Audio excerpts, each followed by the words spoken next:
2025년 6월 17일 화요일 뉴스공화의 온라인 큐티를 시작하겠습니다. 오늘 큐티의 본문은 잠언 26장 1절에서 16절의 말씀이고요. 제가 오늘 여러분들과 함께 읽을 말씀은 4절에서 5절 말씀입니다.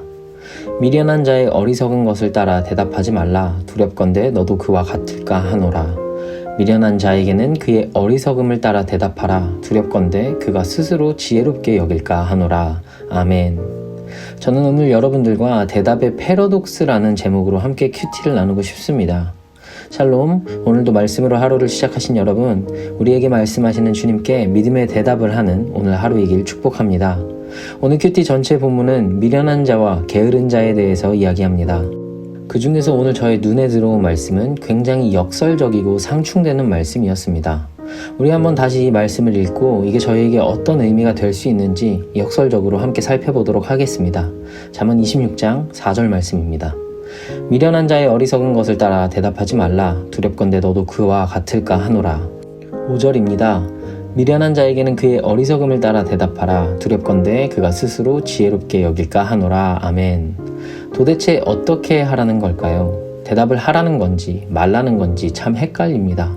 아니 어쩌면 대답을 하는 것도 하지 말고 대답을 하지 않는 것도 하지 말라는 것처럼 들립니다.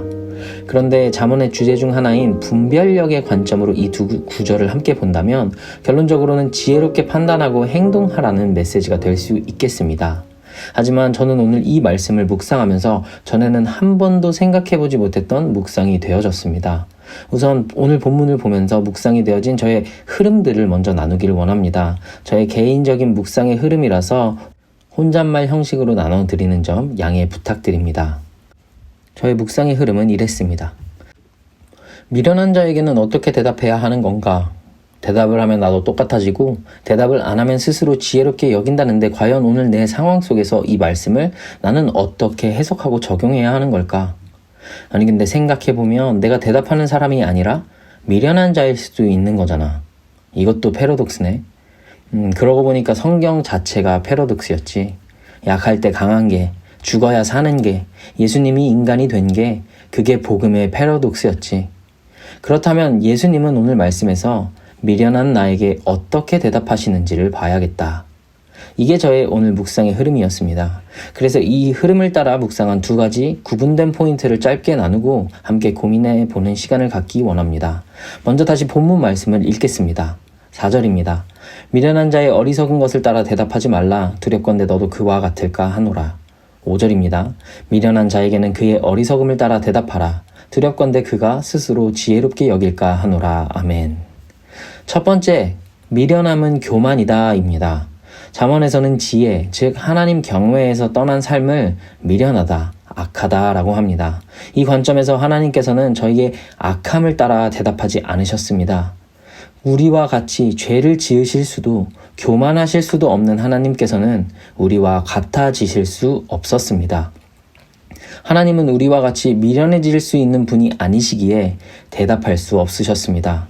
하지만 5절의 말씀처럼 우리가 스스로 지혜롭게, 스스로 교만하게 여길 때 하나님은 하나님의 방법으로 우리에게 대답하셨습니다.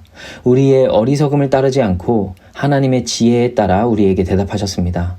바로 하나님의 언어, 사랑, 희생, 자신의 죽음으로 우리를 살리신 예수님으로 대답하셨습니다. 그래서 교만했던 우리는 하나님의 크신 사랑 앞에서 겸손해질 수 있습니다. 죄악에 물든 우리가 하나님의 대답이신 예수님을 받아들일 때 의롭다 칭함을 받을 수 있습니다. 여러분, 우리는 그런 하나님의 은혜를 입은 사람들입니다. 그런 사랑을 받는 사람들입니다. 미련한 우리에게 말씀하시기를 멈추지 않으셨던 하나님으로 인해서 우리가 오늘 바로 이 삶을 누릴 수 있습니다.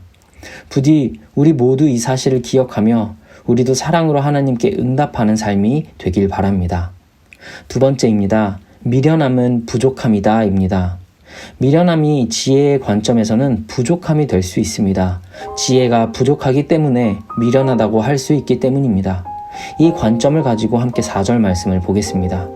미련한 자의 어리석은 것을 따라 대답하지 말라. 두렵건대 너도 그와 같을까 하노라. 아멘. 여기서 또 하나의 역설이 생깁니다. 하나님께서는 인간의 어리석음을 따라 대답하지 않으셨지만 아이러니하게도 우리와 같아지셨습니다. 바로 예수님, 그분은 우리를 위한 하나님의 사랑의 대답이 되신 것입니다. 풍성함이었고 완전함이었던 예수님이 부족함, 불완전함에 대답하시며 우리와 같아지셨습니다. 우리의 부족함에 대답하시며 우리와 같이 육신을 입으시고 인간이 되셨습니다. 가난한 가정에서 태어나셨고 떠돌아다니셨고 미움당하셨고 배신당하셨고 죽임당하셨습니다. 예수님께서 이런 삶을 겪으신 이유가 바로 우리 때문이라는 사실을 기억했으면 좋겠습니다. 그러니 우리도 그 사랑받은 자의 옷을 입었으면 좋겠습니다. 예수님이 주신 옷을 입고 우리도 사랑하고 더 사랑하고 또 사랑하는 사람들이 되기를 응원합니다. 우리에게 하나님의 지혜를 따라 대답하신 하나님, 그분께서 우리에게 주신 대답은 그저 사랑이었습니다. 그리고 오늘 우리에게도 너도 이와 같이 하라 라는 말씀을 주십니다. 우리도 이제 우리의 미련함에 따라 대답하는 삶이 아니라 하나님의 지혜에 따라 사랑으로 대답하는 사람들이 됩시다. 부디 오늘 하루 각자의 자리에서 예수님과 같이 하나님의 대답인 사랑을 흘려보내며 하얀 세마포 옷을 입을 수 있는 우리 모두가 되기를 축복합니다. 기도하겠습니다. 우리에게 대답해 주신 하나님 감사합니다.